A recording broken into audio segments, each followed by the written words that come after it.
გამარჯობათ, პატრიცემულო ტელემაყურებლებო. გადაცემა ბაგრატოვანნი კვლავ თქვენთან არის და ჩვენ ვაგრძელებთ ჩვენს გადაცემებს. დღეს ჩვენი გადაცემის სტუმარი გახლავთ ძალიან საინტერესო პიროვნება, ბატონი გაიოз მამალაძე. მოგესალმებით ბატონო გაიოz. ბატონი გაიოზი გახლავთ სამეფო კლუბის სპიკერი, პუბლიცისტი, ისტორიკოსი. ჩვენ მეგობრობთ, არაჩვეულებრივი პიროვნება არის, სხვათა შორის მონარქიაზე ძალიან ბევრს ფიქრობს, აქვს თავისი ხედვები და ბევრი საქმით აქვს გაკეთებული. ბატონო გაიოz, მოგესალმებით კიდევ ერთხელ. გამარჯობა, დიდი მადლობა მოწვევისათვის ამ შვენიერ გადაცემაში. და ჩვენ გადაცემის შესახებ ჩვენ სტუმრებს ვეკითხებით ხოლმე, როგორ მოგწონთ და რას ფიქრობთ ამის შესახებ. რამდენიმე გადაცემა ვნახე, მათ შორის დაიწყეთ თუ არა პირველივე გადაცემას მე უყურე და იმის მერე რამდენიმეჯერმე მოვახერხე თქვენი გადაცემის ნახვა და ძალიან მომწონს მართალი მინდა გითხრათ და რაც მთავარია ძალიან აქტუალურად მიმაჩნია. დღევანდელ საქართველოში შემეცნებითი, საინტერესო და აქტუალური გადაცემები თითქოს ბევრია, მაგრამ არც თუ ისე ბევრია. და ხშირ შემთხვევაში ხარისხიც ან რაღაცით მოიკოჭებს ზოგიერთი გადაცემა. ყველა მომწონს და ყველას ღმერთმა ხელი მოუმართოს, მაგრამ ამ ტიპის გადაცემები, რაც ადამიანებს თავის ისტორიას გაახსენებს, თავის ასე ვთქვათ, ღირსებას გაახსენებს, თავისი ერის წარსულს შეახსენებს და მომავალზე აფიქრებს, ცოტაა და ამიტომ ძალიან მიხარია, რომ თქვენი გადაცემის სტუმარი ვარ დღეს. და იმედი მაქვს, რომ ეს გადაცემა დიდი ხნის მანძილზე იარსებებს, სულ იარსებებს და უფრო და უფრო პოპულარულიც გახდება და უფრო და უფრო მეტ მაყურებელსაც მოიზიდავს. სხვათა შორის ბატონო გაიოz, ჩვენ გვეგმავთ, რომ პირდაპირ ჩართვებიც გქონდეს, სადაც იქნება ზარების შემოსვლა. ძალიან საინტერესო იქნება. საზოგადოებასთან უფრო მეტი აქტიურობა გქონდეს, ვიცოდეთ მათი მოსაზრება, თან მით უმეტეს ესეთი თემა, როგორიც არის საქართველოს ისტორია, მონარქია, ჩვენი ბაგრატოვანთა დინასტია, ანუ რომ ვიცოდეთ რა ფონი არის საზოგადოებაში. თქვენ ალბათ ამის შესახებ გარკვეული წარმოდგენა გაქვთ კი არა და შეგიძლიათ რამდენიმე სიტყვით შეგიძლიათ გითხრათ, როგორ ფიქრობთ თქვენ, როგორი ფონი არის საქართველოში დღეს? ანუ მომხრეები არიან მონარქიის, სხვათა შორის წინა გადაცემებში ჩვენ ვისაუბრეთ, რომ ამ მახინჯის სტერეოტიპებია ჩამოყალიბებული, თითქოს მონარქია ეხლა დაგვიპყრობენ, ეხლა მიწებს წაგვართმევენ, ამის შესახებ რა რამდენიმე კი არის, სხვათა შორის ეს სტერეოტიპები დიდი ხანი არსებობს, ეხლა ჩვენ ისეთი პერიოდი გამოვიარეთ, ისეთ ქვეყანაში ცხოვრობდით საბჭოთა კავშირში, სადაც წარსული, ასე თქვა დამახინჯებულად გადმოიცემოდა, ან იდეოლოგიურად გადმოიცემოდა, ისე როგორც აწყობდა დაუშვათ იმ პერიოდის მმართველებს და არსებობს უამრავი კითხვა, არსებობს სტერეოტიპების და არსებობს იმთავითვე, ასე ვთქვათ, გაღიზიანებული დამოკიდებულებაც მონარქიისადმი, მაგრამ ეს საინტერესო რაღაცას გეტყვით, ჩარჩან ჩაატარეს ახალგაზრდებმა გამოკითხვა. და ყოველი გამოკითხულიდან 30% თანახმაურა მონარქია იყოს ქვეყანაში. აქ ლაპარაკი არის კონსტიტუციურ მონარქიაზე, სახალხო მონარქიაზე და არა, რა თქმა უნდა, აბსოლუტურ მონარქიაზე. ოღონდ 65% ამბობს, არ იცის რა არის მონარქია. ანუ ესე იგი ინფორმაციის ნაკლებობა აქვს. ჩვენ ხშირად რომ ველაპარაკებით ადამიანებს ან ჩვენ საიტზე დაუშვათ რაღაცას რომ ნახულობენ, გვეკითხებენ, მონარქია გინდათ? კარგით რა, ეხლა მეფე უნდა ვარჩინო და თავადაზნაურობა უნდა ვარჩინო და ეხლა მეწები უნდა დააურეგო და ეხლა ამაზე ლაპარაკიც არ არის, ეს უბრალოდ ეს ინფორმაციის უქონლობაა რა, ის რომ მონარქიის არსებობის შემთხვევაში ვიღაცა ახალი ფენა მოვა, რომელიც ესე იგი ბიუჯეტს დააჯდება კისერზე, ასე ვთქვათ, ან ჩვენ საზოგადოებას მაპატიეთ გამოთქმისათვის და სხვის ხარჯზე იცხოვრებს და ასე ჩოხას ჩაიცმევს და ცხენებით ივლის. ესეთი რამე რა თქმა უნდა არ იქნება. ჩვენ ამაზე არ ვფიქრობთ. ჩვენ თუ ვფიქრობთ და თქვენ და ჩვენ ისეთი ადამიანები, ვინც ფიქრობენ მონარქიაზე, ჩვენ ვართ კონსერვატორები. რა თქმა უნდა დემოკრატებიც ვართ. მაგრამ ჩვენ იმიტომ ვფიქრობთ ამაზე, რომ ჩვენი სახელმწიფო გვინდა უფრო უკეთესი იყოს და უფრო გაძლიერდეს და არა იმიტომ, რომ დაუშვათ რაღაცა კერპები ყავდეს და იმ კერპებს შორდა შევციცინებდეთ და ისინი ცხენით რა ლამაზად გაივლიან, ეს გვინდოდეს. არა, ეს არის პოლიტიკური ტექნოლოგია, რომელიც ჩვენს ქვეყანას გამოადგება. ამაზე უფრო დეტალურად ვილაპარაკებთ მე. ეხლა აი ბატონო გაიოს, სხვათა შორის ჩვენს ქვეყანას, რომელიც პატარა ქვეყანაა, ვთქვათ, მოსახლეობის რაოდენობით, ну, პატარა ქალაქები არის, სადაც 4 მილიონი ცხოვრობს და 5 მილიონი მოსახლეობა და თვითმყოფადობისთვის, ჩვენი თვითმყოფადობის, ჩვენი ტრადიციების, ჩვენი კულტურის უფრო აი შემნახველი იქნება ეს ფორმა თუ მეთანხმებით ამაში. რა თქმა უნდა, ხა ამ ზუსტად ამაზეა ლაპარაკი, იმიტომ რომ საერთოდ თვითმყოფადობა ეს არის ყველასთვის ძალიან აუცილებელი. ადამიანმა თუ თვითმყოფადობა არ შეინარჩუნა, უკვე ადამიანი არ არის რა. და კონკრეტული ერის წარმომადგენელმა თუ თვითმყოფადობა არ შეინარჩუნა, ახლა მისი არჩევანია, თუ უნდა სხვა ერში გადაბარგდება და სხვაგან წავა და შეიცვლის. ეს ეროვნება ვისაც როგორ უნდა ისე არჩევს, კი ბატონო. თუმცა მოცემულობა არსებობს ეროვნების მოცემულობა, მაგრამ თუ თვითმყოფადობას დაკარგავს ადამიანი, ძალიან ძნელია რომ სხვა ერს შეერიოს.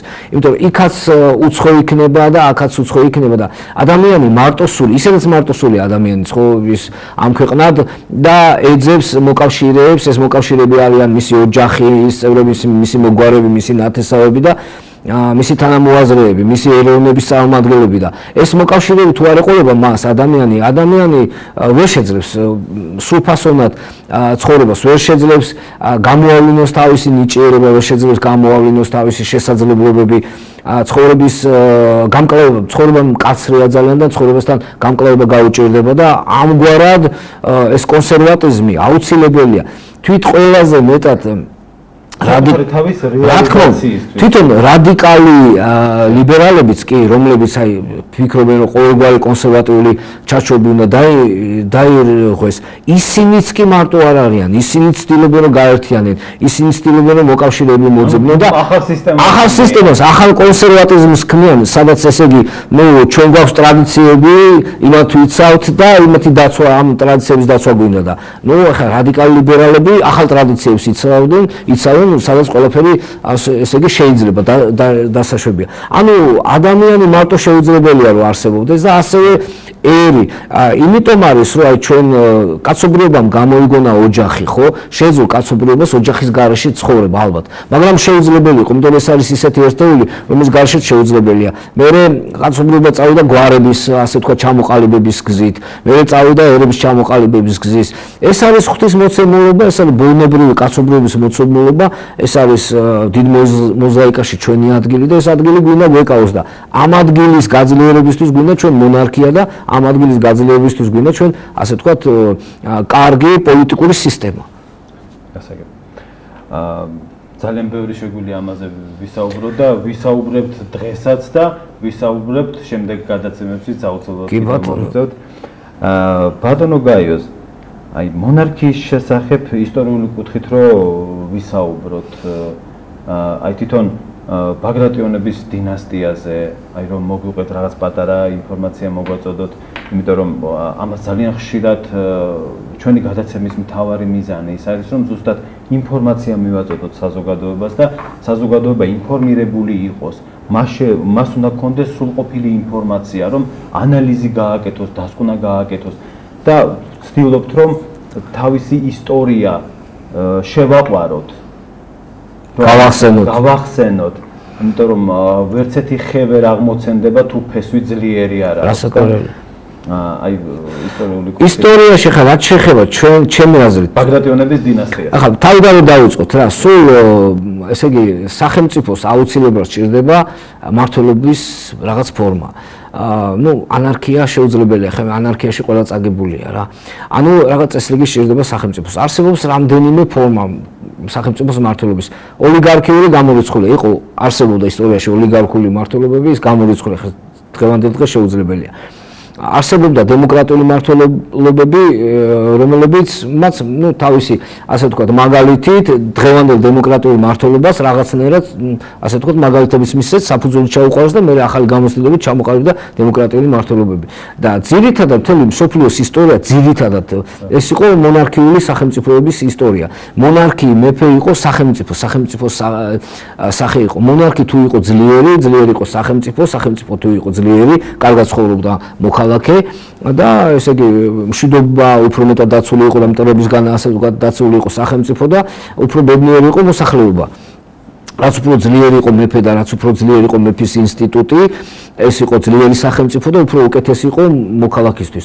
ჩვენ თუ გადავხედავთ ჩვენს ისტორიას, კარგად დავინახავთ, რომ იმ პერიოდებში, როცა მეფის ინსტიტუტი ძლიერი იყო, ანუ სახელმწიფო იყო ძლიერი, საქართველოს იყო ძლიერი და ძალიან ასე ვთქვათ განვითარებული.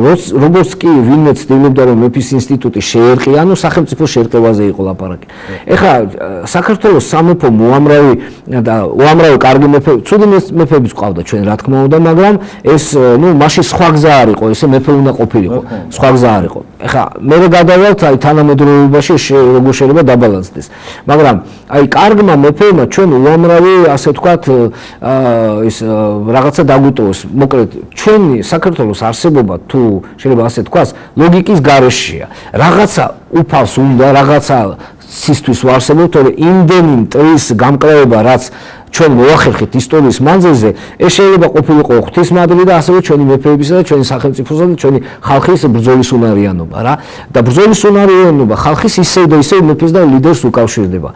ამიტომ ამ ლიდერის გარეშე საქართველოს წარმოუდგენელი იყო ყოველთვის და ძალიან საინტერესო რაღაცა მოხდა საქართველოს ისტორიაში, რომ ჩვენები, აი ცით რა არის ესე დამოკიდებულება ბიზანტიის იმპერიაში, რომის იმპერიაში, სხვა ქვეყნებში შეიძლება ტახტზე ასულიყო ნებისმიერი ადამიანი, შეიძლება გადატრიალებითაც, მაგრამ საქართველოში ტახტზე შეიძლება ასულიყო მხოლოდ სამეფო ოჯახის წარმომადგენელი. ეხლა რატომ კეთდებოდა ეს? არა იმიტომ რომ აი დაუშვათ, კი იყო წარმოდგენა რომ ბაგრატიონების გვარი განსაკუთრებული ამაზე მე ვილაპარაკოთ, მაგრამ იმის გარდაც ცით რა არის სამეფო ოჯახში ადამიანი იზრდებოდა ისე რომ ის სწავლობდა ქვეყნის მართვას, ისწავლობდა პოლიტიკურ ტექნოლოგიებს, ისწავლობდა ესე იგი სამხედრო საქმეს, სწავლობდა ადამიანებთან ურთიერთობებს, სწავლობდა. შემთხვევითი ადამიანი შეუძლებელია, აი შემთხვევითი ადამიანი, როდესაც მოდის ხელისუფლებაში, იმ დროს ქვეყანას და სახელმწიფოს რაღაც პრობლემები წარმოექმნება. ამიტომ სამეფო ოჯახში ის აღზევდილებს, აი ჩვენ თუ ვაკვირდებით, აი კონსტანტინე გამსახურდია და სხვაებიც კარგად უსვამდნენ ხას, რომ როდესაც ევროპაში დაუშვათ, შეიძლება იყო განათლებული მეფეები, თუმცა ის იყო პერიოდები, როდესაც იქაც ხდებოდა რაღაც შემთხვევითი. საქართველოში ქართული მეფე ტახტზე სანამ ავიდოდა, მას ჰქონდა უამრავი გამოსაცდელი, ასე თქვათ, აი სულხან-საბას აქვს შესანიშნავად განმოცემული, როგორ უნდა გაზრდილიყო მეფე. დავით აღმაშენებლის ისტორიკოსი უწერია კარგად, როგორ უნდა ყოფილიყო მეფე. იქ მეფე ჩვენი ქვეყნისთვის მეფე არ იყო მხოლოდ ესე იგი ესე იგი ის რა ქვია, კარგად ცხოვრებისთვის მოწოდებული. მეფე იყო სამსახური. ესე იგი ძალიან საინტერესო რაღაცა, რომ როდესაც ელისაბედ მეორე, ახლა დღეს ბრიტანეთის დედოფალი პატარა იყო და მისი ბიძა გადადგა და მის ძმას დაუუთმო ტახტი და პატარა და ეკითხება, ესე იგი მე ჩვენი მამა რომ გამეფდება, მის მერე შევდა გახდა მეფეო და კი შეცაწყალო. ესე იგი თვითონ სამეფო ოჯახში მეფობისადმი დამოკიდებულება არის როგორც მსახურებისადმი დამოკიდებულება. ძალიან დიდი ჯვარია. რა თქმა უნდა, ეს არის უზარმაზარი ტვირთი. ახლა დავით აღმაშენებელს ეხლა ხანს რაღაც წელი და იქ არის ერთი ლაპარაკი, რომ ესე იგი დავით აღმაშენებელი ხო ძალიან მოწუნე ადამიანი იყო, თვითონ უვლიდა ესე იგი სნეულებს, თვითონ ესე იგი უხვევდა ჭრილობებს და ძალიან ასკეტურად ცხოვრობდა და მუდმივად მარხულობდა და ასე შემდეგ და დავით აღმაშენებელს შეეძლო დაუშვათ წასულიყო და მხოლოდ თავის სულზე ეზრუნა. და ის უფრო მეტად ასე ვთქვათ მოიმზადებოდა იმ ქვეყნიური სულის ცხოვრებისათვის, მაგრამ ის თავისი მოვალეობა მან ვერ მიატოვა და იმ მოვალეობის დროს რაღაც ისეთები გააკეთა, რაც მერე გაუბანი სინანულისანის ასე ვთქვათ დაწერის საფუძველი შეიქმნა. და ანუ რისი თქმა მინდა, რომ დავით აღმაშენებელი იყო ადამიანი და სხვა ჩვენი მეფეები, ჩვენი დიდი მეფეები, რომლებიც ამ სამსახურში თავისი სულის და თავისი ასე იგი ღვთისგან დავალების შესრულებას, თავისი სულის საცხონებელი საქმის კეთებას და ღვთის დავალების შესრულებას ხედავდნენ. ეს იყო ჩვენი ისტორიის მანძილზე. ძალიან საინტერესო ის არის, რომ ჩვენმა ისტორიამ და ჩვენმა ხალხმა ჩვენი სამეფო საგვარეულო ასე ვთქვათ, აი დიდი სიყვარული თაავსო და ძალიან განსაკუთრებული დამოკიდებულება ჰქონდა მის მიმართ. ეხლა შეიძლება ეს იმის ბრალიც არის, რომ ბაგრატოვანებს ჰქონდათ ისეთი წარმოშობის თეორია, რომელიც თეორიაც მათ უკავშირებდა ყოვლადწმინდა ღვთისმშობლისა და ქრისტეს ნათესაობას და ასე შემდეგ. თუმცა არა მარტო ამაშია საქმე. საქმე ის არის თავდადებაზეა ლაპარაკი. ხა მაგაც ფიქრობ ზუსტად ესეთი მარტო ის არის. რა თქმა უნდა, მარტო ის არის, რომ თქვა წარმომავლობა, შეიძლება წარმომავლობა როგორც არ უნდა თქვათ შექმნა ამის ხატება და თქვა რომ ნამდვილად ესეა და ესე იმან თუ არ გაამართლა და არ იცხოვრა ისე და თავდადებულობა არ გამოიჩინა ხომ ყოველდღე რა თქმა უნდა მიუხედავად იმისა რომ გრიგოლ ხანძთელმა აღიარა რომ ბაგრატიონები არიან უფლის ნათესავები დავითის წინასწარმეტყველის შთამომავლები და უფლის ნათესავები მიუხედავად იმისა რომ სუმბა დავითიზემ დაწერა რომ ბაგრატიონები არიან ესე იგი მართალი იოსების და ყოვლადწმინდა ღვთისმშობლის ნათესავის შთამომავლები ეს არ იყო მთავარი. მთავარი ის იყო რომ ბაგრატიონები თავდადებულები იყვნენ. აი, როდესაც ხა დიმიტრი თავდადებულის მაგალითი რო ავიღოთ, მას შეეძლო გაქცეულიყო და დამალულიყო, ხო? არა, ის წავიდა იმიტომ რომ აი, ამაზე, ანუ ბაგრატიონები თანთიელები ეძახოდნენ, შეეძლო. რა თქმა უნდა და ვერ შევიდო და ვერავინ იქ. ან დასავლეთში გადასულიყო და ან რაღაცა. აი, ჩვენ ევროპელ მეფებს ხშირად უკვირდათ ხოლმე ჩვენი უფლისწულების და ბაგრატიონების წინახაზე ბრძოლა და საქართველოში ერთადერთი მეფე რომელიც წინახაზე არ გასულა ეს ხო თამარ მეფე უბრალოდ ხალი იყო და წინახაზე ვერ გავიდოთ არა აი უბრალოდ მას არ შეიძლება და არაფრის დიდებით ეს ხო სიცხული რომ ხალი გაიყვანა ეს მამაკაცებს თორემ ის ლოცვაში ატარებდა და ისიც წინახაზე იყო ასე ვთქვათ ლოცვა ხო წინახაზეა მაგრამ აი საბოლოო ჯამში ჩვენ ვიცით პომპეოსი რომ შემოვიდა ხალებიც კი იბრძოდნენ და ხალებიც კი დაიხოცნენ ანუ რისი თქმა მინდა რომ ქართული ბაგრატიონები ჩვენი მეფეები არ მარტო მეფეები არამედ უფლისწულები იყვნენ ესე იგი როგორც მესხები ასე ვთქვათ რა წინა ესე იგი მოწინავეები არასოდეს უკან არ იდგნენ და არასოდეს შტაბიდან თუ ძალიან მოხუცებული არ იყო მეფე არასოდეს შტაბიდან ან ესეთი საკომანდო პუნქტიდან არ მართავდა ქვეყანას ალბათ პირიქით თვითონ აძლევდა მაგალითს და ჩვენ გვახსოვს რომ 4 ცხენი მოუკლეს ერწუხის ბრძოლაში დავით აღმაშენებელს 4 ცხენი რომ მოუკლეს ესე იგი ის ისრები და ის შუბები რაც ცხენს მოხვდა ხო უბრალოდ განკუთვნილი იყო მეფისთვის უბრალოდ უფალმა დაიფარა და თავისმა ესე იგი ეს ბრძოლის უნარიანობამ გადაარჩინა მე-4 ცხენზე მჯდომმა ასე ვთქვათ ის დაასრულა ბრძოლა აი ეს დამსახურება არის იმასთან ერთად რაც დავით ეს ბაგრატიონების წარმოშობას რაც უკავშირდება თავარი არის მეფის დამსახურება აი ჩვენმა მეფეებმა ისეთი დამსახურება აჩვენეს თავის ხალხს ისეთი ღირსება აჩვენეს რომ ჩვენი ხალხი ძალიან შეყვარებული იყო ამ საგვარეულოზე ბატონო გაიოს აი განსაკუთრებით მინდა აღვნიშნო იცით ჩვენი მეფეების იმ შემთხვევაში იყვნენ ძლიერები როცა აი ზუსტად ასკეტურად ცხოვრობდნენ წინ მიუძღოდნენ მათი ცხოვრება რწმენასთან ჩემი აზრით აი ქრისტიანობასთან და ქრისტესთან აი ამის მჭერები იყვნენ თავიანთი რწმენის და თავიანთი ანუ ლოცვით, მარხვით, ანუ ეს ძალიან კაცრად ჰქონდათ მათ და თუ ეს არ იყო მაშინ პრობლემებიც იქმნებოდა და როგორც თქვით ანუ მართველი თუ არ არის ისეთი თავისთავად უკვე ქვეყანას ზარალს აყენებს და ამაზე მინდა განსაკუთრებით თქვა რომ აი რწმენას და ჩვენს ეკლესიას და ჩვენს ქრისტიანობას აქვს უდიდესი მნიშვნელობა აი იმისთვის რომ ზუსტად ის ასკეტური ცხოვრება აი მე მინდა რომ განსაკუთრებით დღევანდელ დღეს ბაგრატიონები იყვნენ ამ მაგალითის მიმცემები ანუ მაგალითის მიმცემები გახდნენ აი ამ კუთხით პირველ რიგში მათი ადამიანურობით მათი გულუხვობით ადამიანურობის ფაქტორით და მათი რწმენით ჩვენ ახლა სარეკლამო ჭრა გვაქვს სარეკლამო ჭრაზე უნდა გავიდეთ ბატონო გაიოს დავბრუნდებით ისა პატივცემულო ტელემოყურებლებო ცოტა ხანში დაგიბრუნდებით ჩვენ დაგიბრუნდით პატივცემულო ტელემოყურებლებო და მე ბატონ გაიოსთან გადავალ შეკითხვით როგორც მოგახსენეთ გადაცემის დაწყებისას ბატონი გაიოზი გახლავთ სამეფო კლუბის სპიკერი და სამეფო კლუბის შესახებ ბატონო გაიოს მოგვიყვებით თქვენი საქმიანობის შესახებ როდის დაფუძნდა სამეფო კლუბი რას ემსახურება და აგრეთვე მე მინდა ხაზი გავუსვა თქვენ საიტი ახსენეთ და საიტის შესახებაც ვისაუბროთ მადლობთ კი ბატონო ესე იგი 1992 წლიდან საქართველოში აირია რა სიტუაცია და ჩვენ მე და ჩემი მეგობრები დიდი ხნის მანძილზე ფიქრობდით რომ აი რა შეიძლება ისეთი გამოძებნოთ რომ აი ამ ასე ვთქვათ სიტუაციის დალაგება შეძლოს. ახლა მონარქისტი ყოველთვის ვიყავი ალბათ რა ვიცი.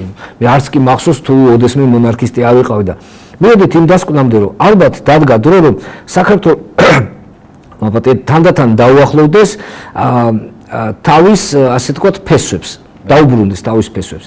ეხლა რა თქმა უნდა თანამედროვეობის შესაბამისად და ეს მივედით იმ დასკვნამდე რომ ჩვენ გაგვეკეთებინა რაღაცნაირი მოძრაობა, რომელიც იქნებოდა მონარქისტული, კონსტიტუციური, სახალხო მონარქიზმის იდეის მატარებელი და ვიფიქრეთ ამაზე და გადავწყვეტეთ რომ გაგვეკეთებინა არა დაუშვათ პარტია ან რაღაც ესეთი პოლიტიკური მოძრაობა, არამედ კლუბი. და გადავწყვეტეთ გაგვეკეთებინა სამეფო მონარქისტული კლუბი და გავაკეთეთ. ეს იყო 2004 წელს ჩამოვაყალიბეთ კლუბი. რა თქმა უნდა კლუბი მოქმედებს და მუშაობს ჩვენი უწმინდესის ლოცვა კურთხევით. თავიდან ამ კლუბში ძალიან კარგი, ეხლაც კარგი ადამიანები მოღვაწეობდნენ და ჩვენ ყავდა ისეთი ადამიანები, რომლებმაც ასე ვთქვათ დიდი წვლილი შეიტანეს ამ საქმიანობაში, მაგალითად მე მინდა გავიხსენო ბატონი გურამშარაძე, ბატონი რეზო ჩხეიძე, ბატონი თეიმურაზ მიფჩუანი, აც გარდაცვლილები ის ბატონი იაკობ ახუაშვილი და ბევრი ხე შეიძლება ვინმე გამომჩეს და ეს ადამიანები აი ძალიან საინტერესოა რომ რაღაც პერიოდი სხვადასხვა ბარიკადებზეც იყვნენ და რაღაც პერიოდი ერთმანეთისადმი იდეოლოგიური ასე ვთქვათ შეუთავსებლობა ჰქონდა, მაგრამ როცა დადგა ლაპარაკი მონარქიის აღდგენაზე, ბაგრატოვანთა და ტახტის აღდგენაზე და სამეფო კლუბში რომ შევიკრიბეთ, თქვენ გენახათ რომ აი ფაქტობრივად საკამათო თემა არ იყო. აი ერთსულოვნება, ესე იგი არ იყო დაპირისპირება დაუშვათ აი სხვადასხვა პოლიტიკური სუბხედველობისა თუ სიმპათიის მიმდევრების შორის. ეს იყო აი რაღაც ესეთი დავინახეთ აი ამაში. მე მივხვდით რომ ეს უფრო უნდა გაგვეძლიერებინა და ასე ვთქვათ გაგვეგრძელებინა. ჩვენ წავედით კლუბის ასე ვთქვათ გზით. ეს ჩვენ კლუბში არ არსებობს ასე ვთქვათ ესე იგი პარტიული ვალდებულებები, არ არსებობს რაღაც ისეთი ხელისუფლებისადმი სწრაფვა და ალტოლვა ხელისუფლების ხელში ჩაგდების. ეს არის კლუბი, სადაც ვიკრიბებით და სადაც საუბრობთ თუ როგორ აღვადგინოთ საქართველოში სამეფო ტახტი და როგორ ანუ თანამედროვეობის სახალხო და კონსტიტუციურობის შესაბამისად და როგორ და აი რანაირად მივახციოთ ამას. ამ ხედვას ვაცნობთ ერთმანეთს, საუბრობთ, ვკამათობთ, მე გამოგვაქვს ხოლმე ეს სხვადასხვა სტატიების სახით, ჩამოვაყალიბეთ 2012 წელს დავაარსეთ სამეფო კლუბის საიტი georoyal.g, სადაც იბეჭდება ჩვენი ასე ვთქვათ წევრების ნაშრომები, ინტერვიუები, სხვათა სოფლიოს სხვადასხვა მონარქისტული ქვეყნების კონსტიტუციები, ბაგრატოვანებზე ინფორმაციები მოწეულით. ესე იგი ხვდებით ბაგრატოვანთა სხვადასხვა წარმომადგენლებს, სხვადასხვა საქმის, სხვადასხვა ოჯახების წარმომადგენლებს, გობრდებით მათ. ფიქრობთ რომ ბაგრატოვანების გაერთიანებისა, ასე ვთქვათ, დამეგობრებისა და ზოგადად ბაგრატოვანებთან ქართული ხალხის დამეგობრებისა და გაერთიანების გარეშე შეუძლებელია წავიდეთ წინ. იმიტომ რომ ჩვენ ფიქრობთ რომ ჩვენ ვართ კონსერვატორები და ასევე ვართ ლიბერალები. ლიბერალიზმის გარეშე შეუძლებელია დღეს ცხოვრება თანამედროვე სამყაროში, მაგრამ კონსერვატიზმის გარეშე შეუძლებელია დღეს თანამედროვე სამყაროში ცხოვრება. რა თქმა უნდა, ყველაფერს თავისი ზომა სჭირდება. ეს ისეთი რაღაცა, რისი შერწყმა და რისიც ერთად წარმოდგენა შეუძლია ქართულ მონარქიას, როდესაც ის იქნება სახალხო, ანუ არ იქნება თავადაზნაურული, ასე ვთქვათ, მეჯლისებისთვის მოწოდებული კი არა, ყველა თანაბარი იქნება ჰორიზონტალური კონსტიტუციური მონარქია. იერარქიული კი ვიღაცისთვის ახლა რაღაც პენსიების გადახდას და რაღაც ჩვენი პროექტები არ ითვალისწინებს ყოველ შემთხვევაში და ჩვენ აი ამ თემებზე და აი ამ პროექტებზე ვმუშაობთ. ყავს საპატიო წევრები, მათ შორის უცხოელები, მათ შორის ქართველები, მინდა გითხრათ რომ ჩვენი საპატიო წევრი არის მიტროპოლიტი ანანია ჯაფალიძე და სხვები. ასევე დაუშვათ ამერიკელი გენერალი, რომელიც ჩამოვიდა, შეუყვარდა საქართველოს, მართლმადიდებელურად მოინათლა და ნუ ესე თქვათ რონალდ მანგუმი არის ესეთი და ასე ვიცნობ არაჩვეულებრივი პიროვნება და თქვენთან შეხვედრა გქონდა როგორც ბაგრატოვანთან ერთ-ერთი ოჯახის წარმომადგენელთან და ესეთი შეხვედრები გვაქვს. გარდა ამისა ვცდილობთ Facebook-ისა და სხვა საშუალებებით, სააგენტოების საშუალებებით, ტელევიზიების საშუალებებით ჩვენი იდეები მივაწვდინოთ მოსახლეობას და აუხსნათ, რომ ჩვენ მონარქია გვჭირდება და გვინდა ჩვენი ქვეყნისთვის. ეს არის პოლიტიკური ტექნოლოგია, რომელიც ალბათ გამოადგება ჩვენს ქვეყანას ტერიტორიული მთლიანობის აღდგენაში, უფრო მეტად დემოკრატიის დამყარებაში, უფრო მეტად ჩვენი საზღვრების განმტკიცებაში, გაძლიერებაში, ერის კონსოლიდაციაში. იმიტომ რომ საქმე იქითკენ მიდის, რომ მთელი ესე იგი თუ დავაკვირდებით, მსოფლიოში ყველაზე წარმატებული და ყველაზე ასე ვთქვათ განვითარებული ქვეყნები არის ქვეყნები, სადაც კონსტიტუციური მონარქია. შესაძლოა ამის სტატისტიკა არსებობს, რომ 10 ყველაზე განვითარებული ქვეყანა 7 არის მონარქიული. ანუ ეს უკვე ძალიან კაი მონაცემია და ერთი რამ მინდა ბატონო გაიოს თქვა და ჩვენს პატივცემულ ტელემაყურებელსაც უთხრა, რომ იცით მე ვფიქრობ, რომ ქართველი ადამიანი თავისი ბუნებით დემოკრატია და აი თავისი ბუნება აქვს ამისი. მე არ ვიძახი, არის ძალიან ბევრი აი როგორც მონარქიასთან ურთიერთობაში ასევე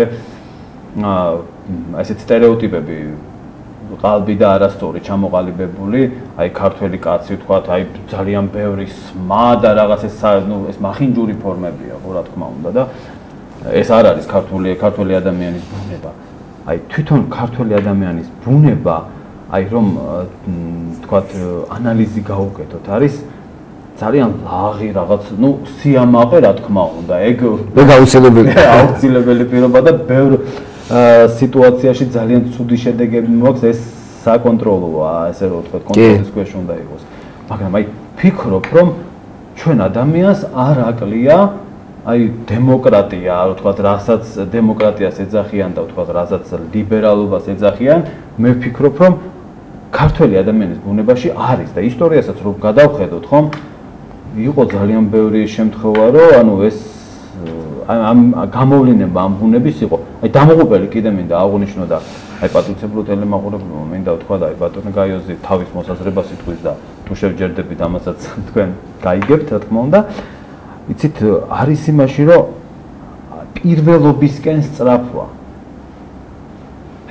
ეს მე ვფიქრობ, რომ აი ჩვენი რელიგიური კუთხით უნდა დაარეგულიროს ქართულმა ადამიანმა თავის ბუნებაში, რომ აი ყველა პირველი ვერ იქნება. ადამიანი, რომელიც თამდაბლობაში აი თვითონ გარემო და თვითონ საზოგადოება მას მისცემს იმის საშუალებას, რომ თქვათ იყოს ამაღლებული. ანუ ვინც თავს ესე თამდაბლობაში იქნება, უფრო და თამდაბალი იქნება და გარკვეულწილად თავის საქმეს შეასრულებს და აი ძლიერი იქნება, ის თვითონ ამოვა და არა ისე, რომ აი იმიტომ რომ ამან ძალიან ბევრი სიბოროტე მოუტანა ჩვენ ქვეყანას. აი თქვენ რას ფიქრობთ ამაზე? მეც სულ არ გეთანხმებით, იმიტომ რომ ადამიანი უნდა იყოს თავდაბალი და ქრისტიანობა და საერთოდ სარწმუნოება, ყველა სარწმუნოება ალბათ ყველა სარწმუნოება ამას ასწავლის. და ის ცნობილი განმოთქმა, რომ თუ ღმერთი არ არის, ესე ყველაფერი დაშვებული, ანუ ბოროტება დაშვებულია, დანაშაული დაშვებულია, ამას ზღუდავს ღმერთი, ანუ ღვთის სიყვარული, ანუ ღმერთი ყველა სარწმუნოება, სხვადასხვა ხალხების, სხვადასხვა ის სარწმუნოები ყველა ასწავლის, უნდა შენ მოყვასი გიყვარდეს, პატივისცე უნდა შენს ასე ვთქვათ თანამოძმეს და აი ეს აი ამით შეიძლება დაარეგულირდეს და პლუს ამას, მაგრამ არის ადამიანს ხშირად არ უნდა რომ დაარეგულირდეს, ხშირად არის მორწმუნე, მაგრამ მაინც არ რეგულირდება და ამიტომ ჩვენ გვინდა ტექნოლოგიები რომ დავარეგულიროთ, რომ აი პირველობისადმი სწრაფვა იყოს, ასე ვთქვათ, თავდადებაში, იყოს მსახურებაში და იყოს შრომაში და არ იყოს ასე ვთქვათ ძალაუფლების ჩაგდებაში. ერთი ძალიან მარტივი მაგალითი მომყავს ხოლმე მე აუდიტორიებში, რომ ესეთი ბრიტანეთში ყოფილა ესეთი წესი, რომ ყოველ სამშაბათს უნდა მივიდეს ბრიტანეთის პრემიერ-მინისტრი, ანუ ის პოლიტიკოსი, ვინც ქვეყანას მართავს, ვინც წამყვანი პოლიტიკოსია, ვინც ქმნის პოლიტიკურ ამინს ბრიტანეთში, უნდა მივიდეს ბრიტანეთის მონარქთან, დედოფალთან და აუცილებელი წესია. ამ წესს ფორმალურად არ არღვევენ. ისე შეიძლება ფაქტობრივად ირღვევენ, მაგრამ აუცილებელი წესია, რომ მონარქი უნდა იჯდეს და პრემიერ-მინისტრი ფეხზე უნდა იდგეს. ანუ ესე იგი იმ პრემიერ-მინისტრმა უნდა ნახოს, რომ თავის ისტორიასთან ის ფეხზე დგას. ნუ ამ შემთხვევაში მეფე არის ისტორიის სიმბოლო. იმას დიდი ძალაუფლება არ აქვს იმ მეფეს, მაგრამ ამან უნდა იცოდეს, რომ ვიღაცას ანგარიში უნდა ჩააბაროს. ანუ ის კი არ არის მე ყველაფერს გავაკეთებ, აი მე ყველაფერი შემიძლია, მე ყველაფრის უფლება მაქვს. არა, არის ადამიანი, რომელიც მას აკონტროლებს და მისგან ასე ვთქვათ ანგარიში ის იღებს. თუმცა ეს ადამიანი, აი ეს უკვე მონარქი ტექნოლოგიური თვალსაზრისით ვერ ნიშნავს მინისტრებს, არ აქვს ანგარიშები და ეს ბენზინის ბიზნესი ასე ვთქვათ რა. ხო ხდებით რომ ანუ იქ ფულს არ აგროვებს. ეს არის ქვეყნის თვითმყოფადობის სიმბოლო. ეს სიმბოლო და მე ტექნოლოგია რომ ესე იგი ეს პირველი პირი ფულს კი არ აკეთებს, ძალაუფლებას კი არ იხვეჭს, არამედ ესე იგი რეგულაციას აწესებს, ანუ წესრიგს აწესებს ქვეყანაში თავისი არსებობით, თავის ცერემონიალური არსებობით, თუნდაც და ის კიდე ის ვერასოდეს ამას თავზე ვერ გადაახტება, მაგრამ გარკვეულ და გადამწყვეტ მომენტებში პარლამენტს და შესაძლოა მონარქს ჰქონდეს იმის უფლება, რომ ეს ადამიანი შეზღუდოს, რომ იმ პოლიტიკურ ადამიანს, რომელმაც ხელში ჩაიგდო ძალაუფლება, ნუ აი დაუშვათ ვიღაცას ფული გადაუხადა, ბევრი ფული დახარჯა არჩევნებში და ასე შემდეგ, აი ამ ადამიანს ძალიან დიდი ძალაუფლება არ ჰქონდეს ხელში, რომ თავისი ძალაუფლებით არ დააზიანოს მოსახლეობა.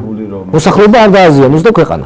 აი ეს არის ტექნოლოგია, ანუ ჩვენ ესე იგი კერპს კი არ ვთავაზობთ ქვეყანას, არამედ ვთავაზობთ პოლიტიკურ ტექნოლოგიას, რომელიც ძალიან ახლოს დგას სარწმუნოებასთან, ასევე ძალიან ახლოს დგას ლიბერალიზმთან, დემოკრატიასთან და რაც მთავარი არის პოლიტიკური ტექნოლოგია, რომელიც არეგულირებს და მშვიდობიანს ქმნის ქვეყანაში ურთიერთობას. როდესაც ესე იგი ეს ესეთი დამოკიდებულება ხელისუფლებათა დანაწილება ისეთი რომ ერთ-ერთი ხელისუფლება არის ძალიან ძველი, ისტორიული, სიმბოლური, ძალიან ლამაზი და შესაბამისად აღზრდილი ადამიანი სახე და რომელიც აი ამით სხვა ხელისუფალთ აჩვენებს რომ შენ ვერ იქნები პირველი, შენ ხარ მეორე, მაგრამ ძალიან კარგი. მე ვარ პირველი, მაგრამ შენ უფრო მეტი შეგიძლია. აი რაღაც ესეთი. ეს სხვათა შორის მაპატიეთ, რა ცოტა გამიგზავნა. საუბრობთ ბატონო გაიოს ბოდიშით, აი ზუსტად კონსტიტუციური მონარქიაზე და აი მონარქიულ ამ წყობის თვისებებზე და აი მნიშვნელობაზე რა შეუძლია. ძალიან ქრისტიანულია კი, სხვათა შორის აი მაპატიეთ, რა დავით აღმაშენებლის დროს იყო ესე აი სხვადასხვა სტუმრების მიღების დროს, ესე იგი სხვა სტუმრებს ზოგს ერთ რამეში ეძლეოდა პატივი მეფესთან, ზოგს მეორეში რომ აი ყველაფერი ერთი ან დაუშვათ ამის სპასალარის ხელში არ ყოფილიყო, ან მანდატურ ხუცესის, ან ჭყონდიდის ხელში არ ყოფილიყო. ანუ განაწილებული ჰქონდა ჩვენს დიდ მეფეს დავით აღმაშენებლის. აი ეს არის ხელისუფლებათა დანაწილების ასე ვთქვათ არაჩვეულებრივი მოდელია სხვათა შორის.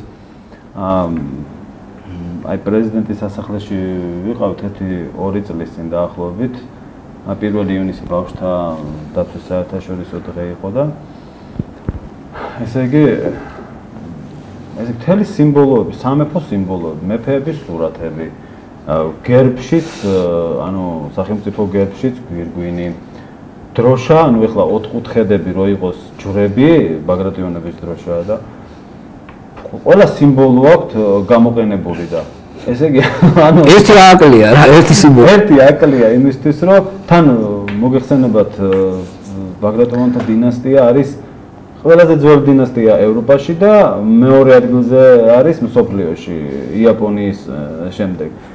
და ეს ხომ ქვეყნისთვის არის აი ბრენდი, ანუ ეს კეთილდღეობას მოუტანს ქვეყანას. აი ეხლა თქვენ აი ძალიან ბევრი საკითხი ძალიან მეცნიერებულად, ძალიან პრაგმატულად და ესე რაციონალურად გადმოეცით, რომ იცით რამდენად მომგებიანია ეს ქვეყნის და ეს ქვეყანას მოუტანს კარგს, კეთილდღეობას მოუტანს, წინსვლას მოუტანს, ქვეყნის ერთიანობას უფრო განამტკიცებს.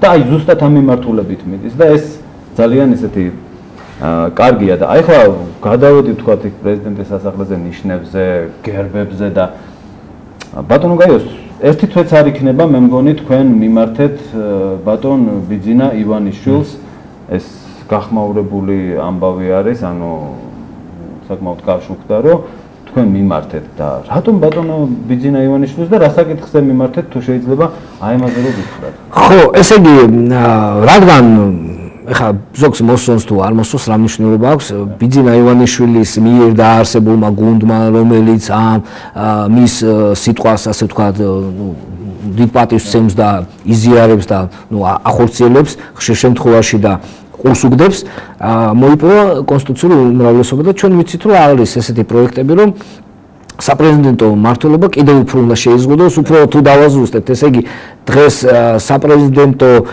ესე იგი პრეზიდენტის უფლებები, აი მიხეილ სააკაშვილის დროს პრეზიდენტს საპრეზიდენტო ხელისუფლების რესპუბლიკა ჰქონდა ჩვენ, ეხლა გვაქვს საპარლამენტო რესპუბლიკა, თუმცა პრეზიდენტს აქვს რაღაც ისეთი, პრეზიდენტი ირჩევა საერთო სახალხო არჩევნების გზით და ესე იგი დღეს არსებულმა ხელისუფლებამ, რომელსაც კონსტიტუციური უმრავლესობა აქვს, გადაწყვეტა, რომ პრეზიდენტი ან კოლეგიამ აირჩიოს, ან პარლამენტმა, საერთო სახალხო არჩევნები არ იყოს.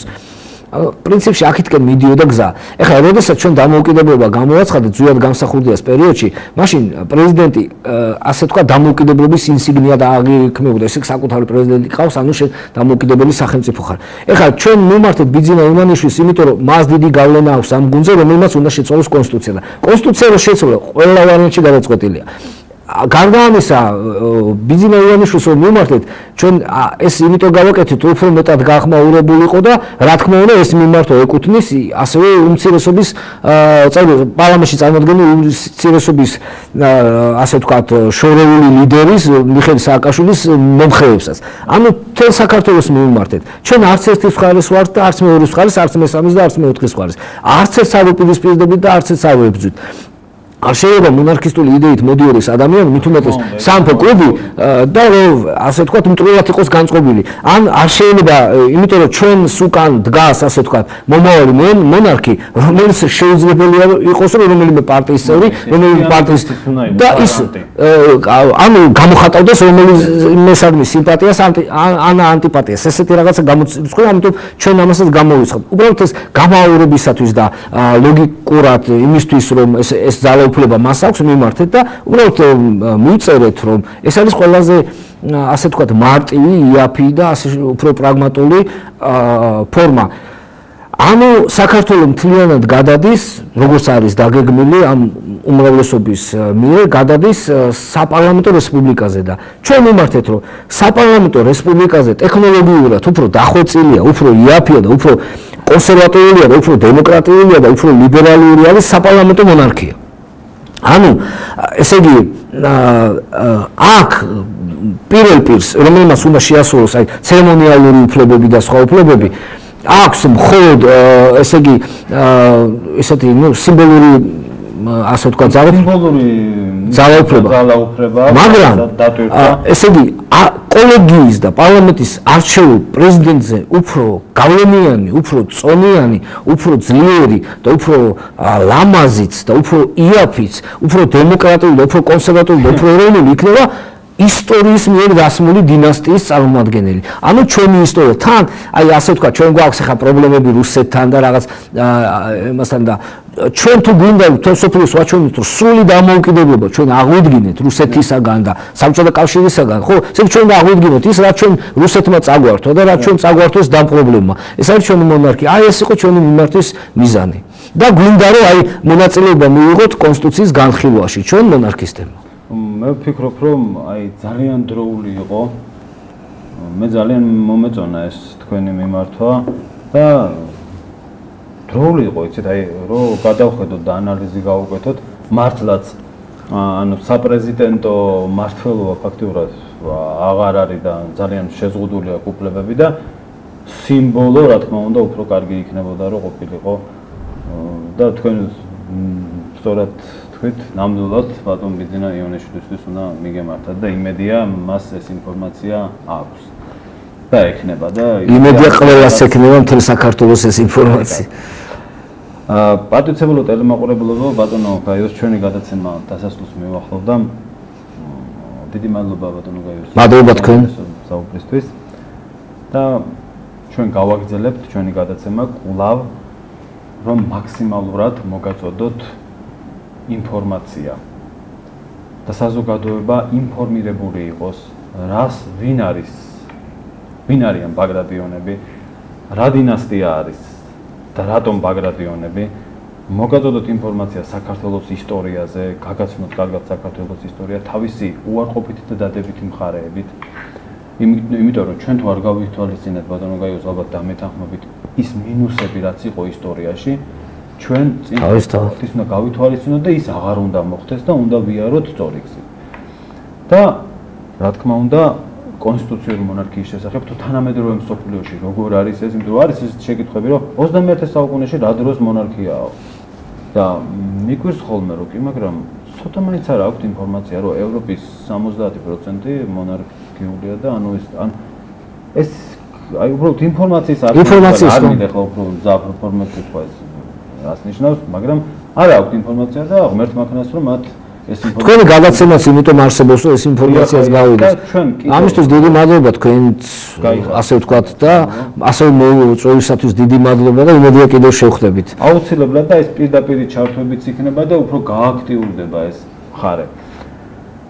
და მინდა დავამშვიდო ის ადამიანები, ვისაც ფიქრობს რომ და გარკვეული რაღაც შინაგანი შიში აქვს ამისი, რომ ძალაუფლების მოყვარულები, ბაგრატიონები ნამდვილად არ არიან, ეს ეგეთი რაღაც გამორიცხული, აგერ სამეფო კლუბი ბატონი გაიოზის ძალიან ხაზგასმით აღნიშნა, რომ ესეთი რამე არ არის, რომ რაღაც ძალაუფლება და პირიქით გაერთიანებისკენ და ერთსულოვნებისკენ არის უნდა თუ. ასე რომ კიდევ ვიტყვი იმ სიტყვებს, რაც ძალიან მიყვარს და ხშირად დამთავრებია გადაცემა კვლავ. ეშმაკი ყოფს ღმერთი აერთიანებს. კარგად ბრძანდებოდეთ მომავალ შეხვედრამდე.